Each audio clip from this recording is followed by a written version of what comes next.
खैर सबको अ,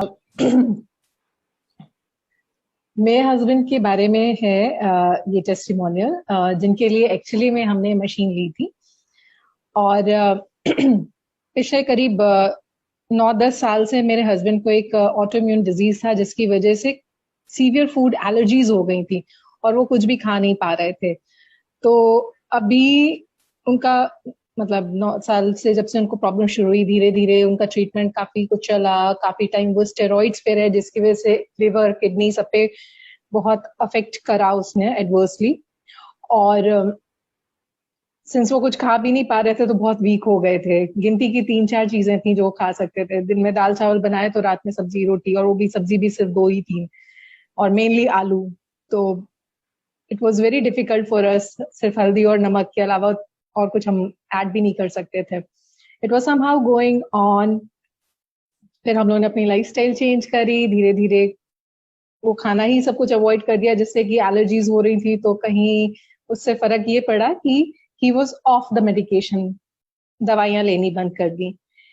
लेकिन प्रॉब्लम परसिस्ट कर रही थी, कभी भी कुछ फॉरेन मटेरियल पहुंच जाता। और एक प्रॉब्लम ये भी थी कि अगर वही चीज काफी लंबे समय तक खाते रहे तो भी उससे भी प्रॉब्लम होने लगती थी, बॉडी उस पर भी रिएक्ट करने लगती थी।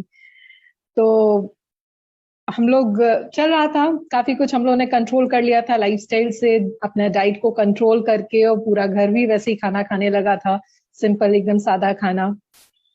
फिर पिछले साल हमें कांगन के बारे में पता चला। थैंकफुली मेरे हस्बैंड का कुछ मेडिकल बैकग्राउंड है और साथ ही साथ ही has some IT background as well. तो we were able to like research the product very well. और क्योंकि मेजर कंसर्न जो मेरा था वो ये था कि फायदा होने की जगह कहीं कुछ और नुकसान न हो जाए, क्योंकि उन्हें सिंस फूड एलर्जी है, शरीर में उनके जाता है जब कोई भी प्रोडक्ट, तो उससे बॉडी रिएक्ट करती है।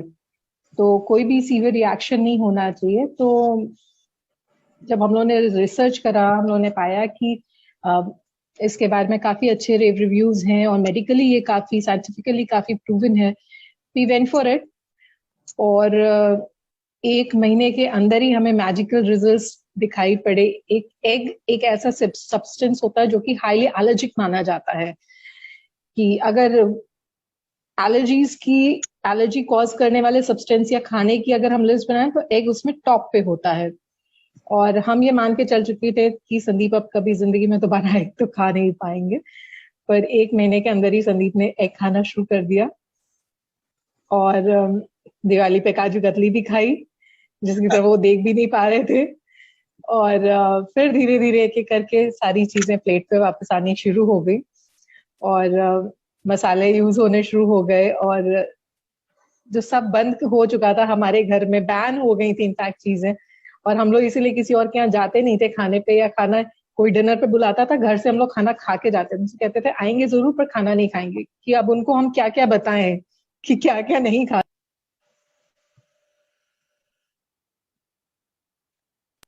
Am I visible? So this was going on, and after Kangan, this has been a big relief that Sandeep is able to eat so many things. Health-wise, he's touchwood. मुझे ऐसा कोई problem नहीं थी, मुझे बस dehydration बहुत होता था, प्यास बहुत लगती थी और ब्लोटिंग होती थी। तो आई वाज लाइक कि ठीक है, अगर संदीप को हो रहा है तो फाइन, एंड अगर फर्क पड़ रहा है तो और कुछ हमारे लिए मैटर ही नहीं करता था। बट मैंने भी नोटिस करा कि 3-4 दिन के अंदर ही मेरे को लगा कि जैसे मेरी बॉडी अब हाइड्रेट सी हो रही है। हर समय मुझे प्यास लगती, रात में उठ के हम 2-3 लीटर पानी पीते थे, इतना ज्यादा मुझे प्यास लगती थी, एक बार में 2 ग्लास पानी पीते थे। और पेट फूल जाता था और लगता था कि बहुत दिक्कत हो रही है। और स्टिल मेरा सर जो है कभी कभी भारी होता था कि डिहाइड्रेटेड सा फील करते थे, स्पेशली गर्मियों में तो बहुत दिक्कत होती थी मुझे। बट अभी ये पानी पीने के बाद तो it's again magical thing for me, because वो एक हर समय कांस्टेंट जो थर्स्ट फील होता था वो अब नहीं होता है। I feel so good. और ब्लोटिंग तो मुझे कांगन का पानी पीने के बाद कभी नहीं हुई। मतलब it's been about last October that we took the machine, since then it's been really good. हम लोग आस पड़ोस में भी कितने लोग हैं, हमारे जानने वालों में कई लोग हैं जिनको कुछ प्रॉब्लम हुई, तो हम लोगों ने उनको भी बोला they are also taking the water, they are feeling so good. तो मेरे लिए तो इट्स अ टोटल पैसा वसूल सो फार। अगर संदीप की हेल्थ बढ़िया है, वो खा पी पा रहे हैं, तो और अभी स्पेशली ये कोविड टाइम में देखने के बाद तो लग रहा है कि हमने बहुत टाइमली डिसीजन ले लिया था।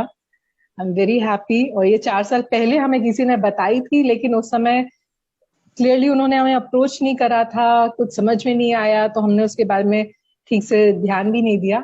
आज की डेट में लगता है सर, उस समय हमने उसके बारे में सुन लिया होता, अच्छे से समझ लिया होता, तो शायद ये 4 साल की सफरिंग बच जाती मेरे हस्बैंड की।